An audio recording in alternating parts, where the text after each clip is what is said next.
જય માતાજી બાપા સીતારામ। તો હું છું કે નિમોતે મારી જન્મ તમારું સ્વાગત છે મિત્રો। તો આજે છે શ્રાવણ વૈદ્ય પાંચમ અને નાગપંચમી। નાગપંચમી દિવસે નાગદાદાના દર્શન કરવાનું ઘણું મહત્વ હોય છે।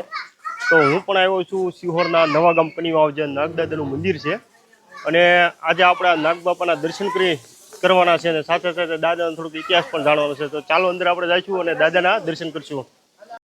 તો આપણે નાગપંચમની દી આ ચમત્કારી મંદિરના દર્શન કરવાના છે જે 20 વર્ષ પહેલાં આજે આ મંદિરના પૂજારી છે, આ ભુવા છે, એ ઝાલાભાઈ મેપાભાઈ જે એના આ પ્લોટમાંથી આ દાદાનું પ્રાગટ્ય છું છે। એના પ્લોટમાંથી 4.5 ફૂટ ઊંડેથી આ દાદાનું પ્રાગટ્ય છું ત્યાંથી આ કાઢવામાં આવ્યા હતા દાદા। અને કહેવાય છે કે જ્યારે આ ઝાલાભાઈના પ્લોટની અંદર જ્યારે દાદા દટાયેલા હતા ત્યારે ઝાલાભાઈને જીવનમાં ખૂબ જ એના કુટુંબમાં ખૂબ જ કષ્ટી પડી અને ઝાલાભાઈને આ દાદાએ 19 વખત દંશ દીધો અને ક્યાંય એવી જગ્યા બાકી નહોતી રાખી કે જ્યાં ઝાલાભાઈ કડ ઉતરાવા ન ગયા હોય કે જોરાવા ન ગયા હોય કે કોઈ દવાખાનું બાકી નહોતું રાખ્યું। પણ આવું કેમ થતું હતું ઝાલાભાઈને પણ સમજાતું નહોતું અને દાદા એને કેમ ડંખ દેતા હતા એ ઝાલાભાઈને સમજાતું નહોતું। ત્યારબાદ એક દાદાના ભૂવા હતા એણે એવું કીધું કે ભાઈ તમારા પ્લોટમાં એક નાગ દટાયેલા છે અને તમે તમારી માતાજીને પ્રાર્થના કરો એ તમને કહે છે। ત્યાર પછી ઝાલાભાઈએ એની માતાજીની પ્રાર્થના કરી અન્ન પાણીની આંખડી લીધી અને ત્યારબાદ એના માતાજી એને હુજાડ્યુંની નિશાની આપી। એ જગ્યાએ ખોદવાથી 4.5 ફૂટ ખોદતા આ દાદાનું પ્રાગટ્ય છું છે અને ત્યાર પછી આ દાદાને અહીંયા બિરાજમાન કરવામાં આવ્યા છે અને હજારો માણસોની આસ્થા અને શ્રદ્ધા આ જગ્યાએ જોડાયેલી છે અને હજારો માણસો અહીં દર્શન કરવા આવે છે।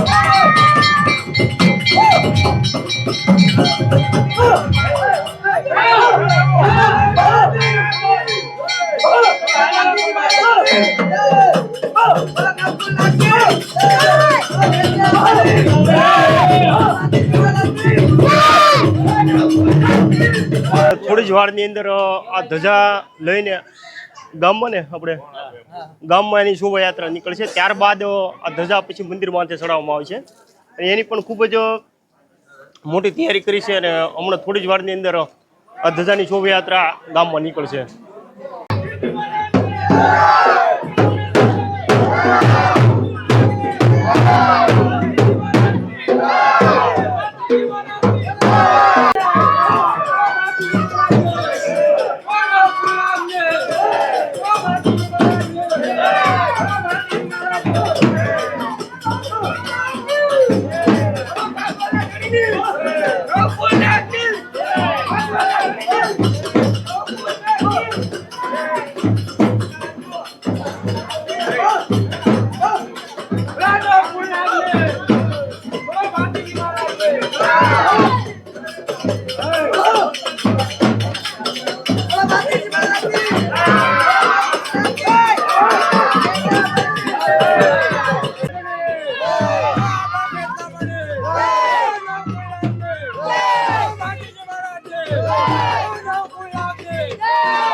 ધજાની શોભાયાત્રા નીકળી છે અને આ ગામમાં નગરયાત્રા ધજાની નીકળશે ને પછી ત્યારબાદ મંદિરમાં ચડશે।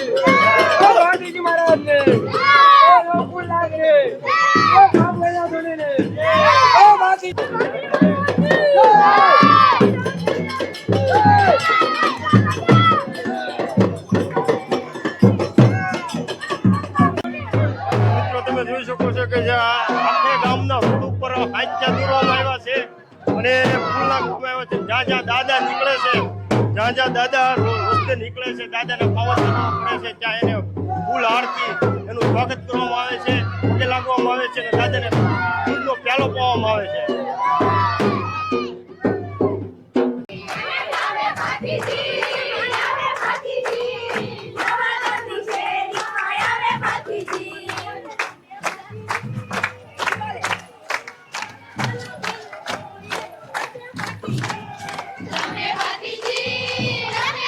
તો અહીંયા પણ તમે જોઈ શકો છો કે ફૂલનો હાથીઓને મૂકવામાં આવ્યા છે અને અહીંયા હમણાં દાદા આવે એટલે અહીંયા દાદાને સ્વાગત કરવામાં છે, ફૂલનો હાર પહેરવામાં આવે છે, દાદાને ચાલો મૂકવામાં આવે છે.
તો મિત્રો અત્યારે તમે જોઈ શકો છો કે દાદાનો પ્રસાદ પણ રંધાઈ રહ્યો છે અને બપોરે પ્રસાદ પણ જે દર્શનાર્થી આવે છે એ બધા લે અને અત્યારે તમામ પ્રકારની તૈયારી શરૂ થઈ ગઈ છે.